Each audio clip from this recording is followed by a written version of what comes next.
언제나 필승! 네, 반갑습니다. 필승입니다.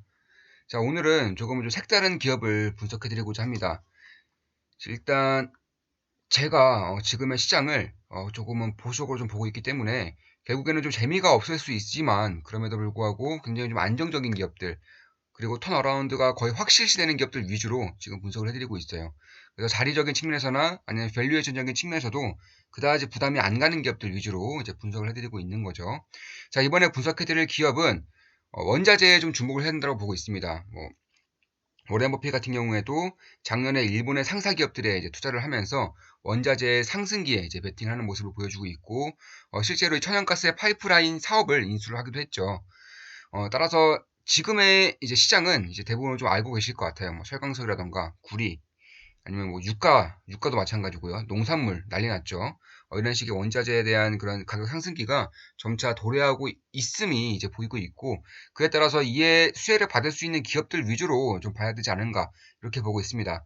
바로 시작하겠습니다. 일단 분석해드릴 기업은 포스코 인터내셔널입니다. 일단 포스코 인터내셔널은 꽤나 큰 기업임에도 불구하고 우리 투자자들에게 그다지 이제 익숙하지는 않은 그런 기업일 거예요. 왜냐하면 일단 B2C를 안 하는 기업이죠. B2C를 안 하는 기업이고, 그 에너지 파이프라인이라던가 혹은 에너지 생산, 판매를 이제 주로 하기 때문에 아무래도 좀 소외되어 있는 그런 기업 중에 하나다. 이렇게 보시면 될 것 같습니다.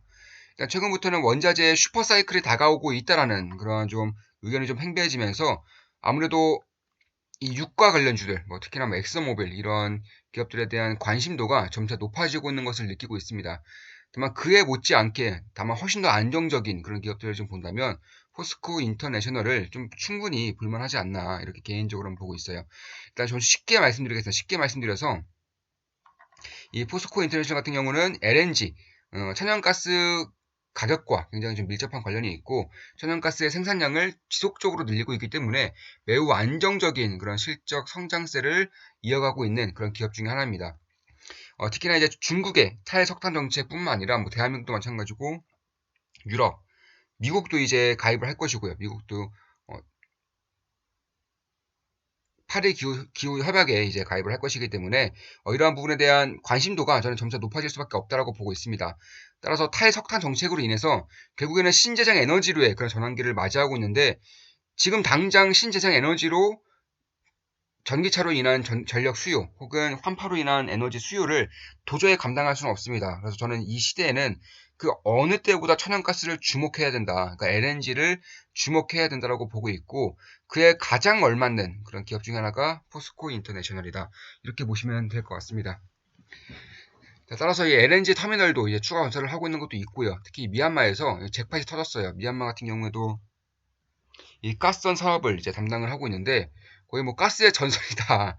예, 가스의 뭐 신세계다 이런 좀 얘기가 나올 정도로 포스코 인터내셔널이 이 미얀마의 가스전 두 곳에서 엄청난 잭팟을 지금 터뜨렸습니다. 그래서 어, 매년 연간 영업이익의 70% 이상이 지금 증가할 수 있을 것이다라고 예상이 되는 만큼 이 부분에 대한 주목을 좀 해야 된다고 저는 보고 있는데 어, 조금만 더 숫자적인 면을 좀 말씀드리면 2162억 세제곱피트의 이런 가스를 생산할 수 있게 되었고 그런 부분에서는 사실 이 가스전을 좀 개발할수록 실적은 뭐 천연가스 가격이 폭락하지 않는 이상은 실적은 꽤나 안정적인 상승을 보일 수밖에 없지 않을까 이렇게 보고 있습니다.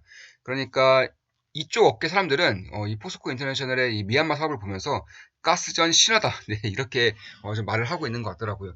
그러니까 이 LNG 터미널을 활용해서 이제 관련 시설을 이용하고 있고 LNG를 채굴하고 있고요. 그리고 판매하고 있는 그런 상황인 겁니다.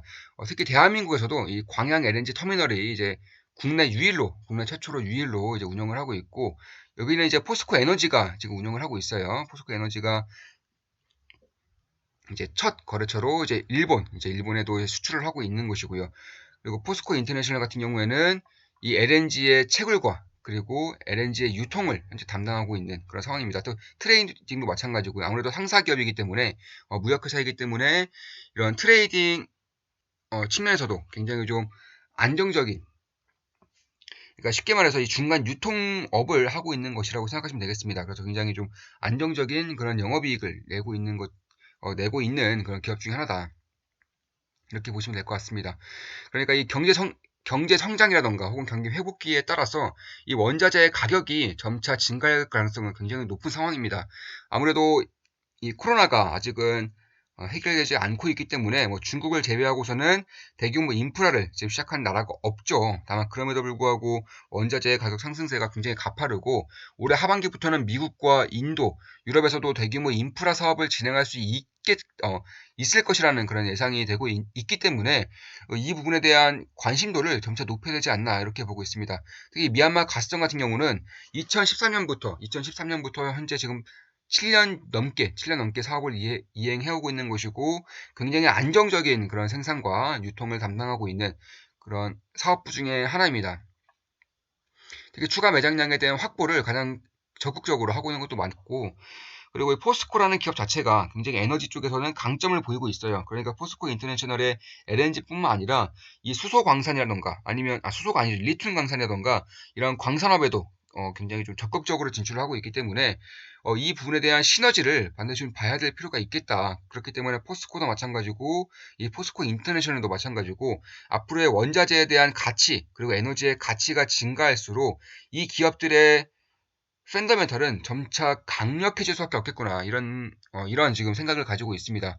물론 제 모든 영상은 이제 매도 추천 아닌 거 다들 알고 계시죠?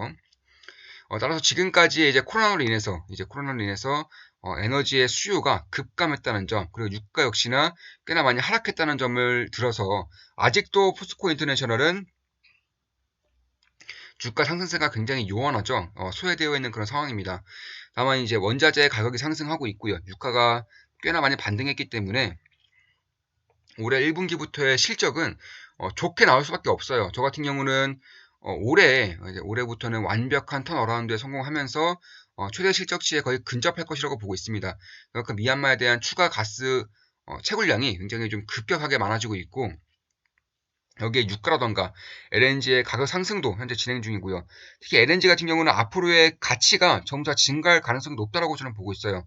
아까도 말씀드렸지만 이런 석탄이라던가 석유의 생산량을 혹은 석탄의 그런 원전의 의존도를 좀 낮추면서 그래서 자연스럽게 증가할 수밖에 없는 에너지가 바로 LNG입니다. LNG. 지금까지는 LNG를 제외하고는 이만큼의 효율을 낼 수 있는 그런 친환경적인 에너지는 없어요. 물론 LNG도 친환경적이라고 하기에는 어느 정도의 무리가 있을 수는 있겠지만 석탄에 비해서 그리고 석유에 비해서 유해가스가 50% 이하로 나오고 있기 때문에 시대에 잘 맞는 그런 에너지 중에 하나다 이렇게 보시면 될 것 같습니다.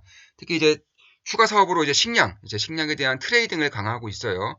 650톤 정도의 그런 트레이딩을 이제 매년 해오고 있었는데 이것이 이제 650만 톤입니다. 네, 650만 톤 정도의 그런 트레이딩을 해오고 있었는데 이게 750만 톤 이상으로 이제 올해부터는 더욱더 규모를 키울 예정이고 매출 비중에서는 거의 10%까지 이제 커나가지 않을까 이렇게 보고 있습니다. 따라서 이 식량에 대한 그런 인플레이션이 굉장히 강력하게 나타나고 있는 지금 결국 매출의 10%까지 이 곡물에 대한 트레이딩 매출 비중을 높인다는 것은 이 사업에 대한 안정성과 그리고 사업에 대한 성장성을 꽤나 잘 보고 그만큼 사업 다각화를 착착 진행해 나가고 있지 않나 이렇게 개인적으로는 보고 있습니다. 따라서 이 추가 매장을 확인하면서 이제 미얀마에서는 가스 채굴량이 증가할 것이라는 점 그리고 식량에 대한 그런 투자를 아주 강력하게 진행함으로써 매출의 10% 이상을 이제 차지할 수 있을 것이라는 점. 그 다음으로도 이제 철강 쪽에서도 이제 그러니까 무역적인 그런 사업을 하고 있기 때문에 철강 역시나 가격이 오를 때일수록 그만큼 실적에 대한 긍정적인 영향도가 점차 강해질 수밖에 없습니다. 따라서 LNG의 인프라 사업을 비롯해서 예를 들어 식량이라던가 철강 조금 더 이제 회사에서 밝힌 부분은 아직까지는 유의미한 매출이 나오고 있진 않아요. 그런데 회사에서 밝힌 부분은 이제 그린 모빌리티라던가 그리고 수소 이쪽에 대한 진출도 굉장히 공격적으로 이제 할 것이라고 밝히고 있기 때문에 이 부분을 좀 볼 필요가 있다 이렇게 보고 있습니다. 특히 매출이 굉장히 안정적이에요. 지금 기업 분석을 좀 보더라도 시가총액은 1조 8천억입니다. 매출액이 굉장히 안정적으로 잘 나오죠. 올해 같은 경우는 코로나로 인해서 이제 에너지 수요량이 굉장히 급감했음에도 불구하고 꽤나 좀 견조한 그런 매출과 실적을 내고 있는 것을 볼 수 있습니다. 이 이유 중에 가장 큰 이유가 이 장기적인 공급 계약을 미리 해놓기 때문이에요. 그러니까 이 중국과도 한 30년 정도의 그런 계약 체결을 했습니다. 그러니까 연평균 3천억 원 이상의 그런 가스의 공급과 그리고 판매를 이제 중국과도 계약을 하고 있고요. 다른 국가와도 매번 거래를 하는 것이 아니라 매번 계약을 하는 것이 아니라 이제 몇십 년 단위로 그런 식으로의 계약을 추진하고 있기 때문에 이 부분에 대한 안정적인 성장은 꽤나 잘 나올 수밖에 없다. 따라서 배당률도 굉장히 좋습니다. 배당률도 3.5% 이상 이렇게 배당률이 좀 형성이 되면서 굉장히 좀 잘 나오고 있지 않나 이렇게 보고 있습니다. 따라서 이 워렌 버핏도 마찬가지고요. 워렌 버핏도 일본 상사에 투자함으로써 이 원자재의 인플레이션, 특히나 이 LNG에 대한 투자를 아낌없이 하고 있어요. LNG 파이프라인 사업을 인수한 것도 마찬가지고 그 외에도 이미 뭐 골드만삭스에서도 그렇고 JP모건도 마찬가지고요. 이 원자재 슈퍼사이클이 이미 시작되고 있다고 밝히고 있는 부분도 저는 좀 주목을 해야 되지 않을까 이렇게 보고 있습니다. 왜냐하면 이 돈이 많이 풀린다는 것은 부동산과 주식 가격만 오른다는 게 절대 아닙니다. 특히 인플레이션이 발생했을 때에는 오히려 주식이라던가 부동산에는 굉장히 큰 리스크로 작용할 수가 있어요. 그런데 이 원자재 같은 경우는 인플레이션을 해지할 수 있는 가장 좋은 그런 자산권 중에 하나이기 때문에 이 부분은 좀 반드시 봐야 됩니다. 그래서 뭐 유가 회복도 마찬가지고 철강 업황도 마찬가지고 무엇보다 이제 작년부터 이 포스코 인터내셔널의 이제 임원들이 엄청나게 매수를 하고 있어요. 장내 매수를 하고 있습니다. 따라서 사실 굉장히 안정적인 것은 맞아요. 그리고 원자재 가격이 상승할수록 그리고 앞으로의 이런 LNG에 대한 생산량이 점차 증가할 수밖에 없다는 점을 봤을 때에도 꽤나 안정적인 성장세를 이루어갈 수 있는 그런 기업 중에 하나다. 그렇다고 해서 뭐 중국과 30년 정도의 그런 계약을 체결했다고 해서 중국 의존적인 것도 아닙니다. 굉장히 좀 포트폴리오가 잘 펼쳐져 있어요. 일단 한국에는 매출 비중이 16% 정도, 중국도 13%, 유럽은 12.5%, 미국과 캐나다에도 7.3%, 그리고 그 외에 이제 뭐 인도라던가 동남아시아 이쪽 국가에서도 10% 가량의 이런 매출 비중을 차지하고 있기 때문에 전 세계적인 그런 계약을 진행하고 있다고 보시면 되겠습니다. 그래서 어느 한 국가에서의 그 리스크가 터지더라도 매출에는 그렇게 크게 영향을 끼치지는 않는다는 점, 특히 LNG에 대한 비중이 대략 한 70% 정도, 인프라까지 포함입니다. 파이프라인하고 다 포함해서 에너지에 쏠려있는 부분이 70%라는 점은 지금까지의 그런 주가를 하락시켰던 그런 면모 중에 하나인데, 사실 유가가 지금 많이 올랐죠. 작년에 비해서 많이 올랐기 때문에 올해 1분기부터는 실적이 꽤나 괜찮아질 수밖에 없다는 점. 그 외에도 이제 이제 농산물에 대한 트레이딩 비중이 올해 10% 정도까지 클 수 있다는 점. 그 철강적인 부분에서도 꽤나 안정적인 그런 수익을 내고 있다는 점을 봤을 때에는 엄청나게 안정적인 것은 맞습니다. 그래서 원자재를 좀 보고 있고 인플레이션에 좀 투자를 하고 싶으신 분들은 이 포스코 인터내셔널도 주가적인 측면도 그렇고 밸류에이션도 그렇고 턴어라운드가 좀 이루어지고 있는 그런 상황이기 때문에 관심을 가져도 되지 않을까 이렇게 개인적으로는 보고 있습니다. 따라서 저는 이제 지금 가격도 굉장히 좀 매력적인 가격이라고 보고 있어요. 다만 조금 더 보수적으로 좀 본다면 결국 지지 라인이 굉장히 강력하게 형성되어 있는 이 라인 대 결국 14,000원 라인 때부터 12,000원 라인 때까지가 굉장히 보수적으로 봐도 관심을 가질 만한 그런 저평가된 라인이다 이렇게 보시면 될 것 같습니다. 뭐 주봉을 보더라도 이미 지금 이런 식으로 원형 바닥이 이제 거의 만들어지고 있는 그런 상황이고, 좀 길게 보더라도 좀 엄청나게 많이 빠진 건 맞습니다. 엄청나게 많이 빠진 건 맞고, 지금 이런 식의 추세를 만약에 벗겨내는 그런 흐름까지 가준다면은 훨씬 더 강력한 그런 상승세가 나올 수 있는 그런 흐름인 것은 맞습니다. 특히 2007년부터 주구장창 네, 13년 동안 주구장창 이렇게 하락을 했기 때문에 이제 13년이라는 그런 기준은 사실 저는 이제 기술적 분석을 통해서만 이제 좀 참고를 하는 정도인데, 이 추세 전환 사이클마다 이 13년 14년 이 정도의 그런 사이클은 충분히 의미가 있는 경우가 많습니다. 그래서 그런 것을 봤을 때에도 꽤나 주목할 만한 그런 흐름이지 않나 개인적으로는 그렇게 보고 있습니다. 자, 이것으로 이제 방송 마치겠습니다. 앞으로도 좋은 분석, 좋은 기업 분석으로 찾아뵙겠습니다. LNG, 에너지, 그리고 포스코 인터내셔널에 대한 분석을 해드렸습니다. 앞으로도 좋은 분석, 좋은 기업 분석으로 찾아뵙겠습니다. 필승이었습니다. 필승!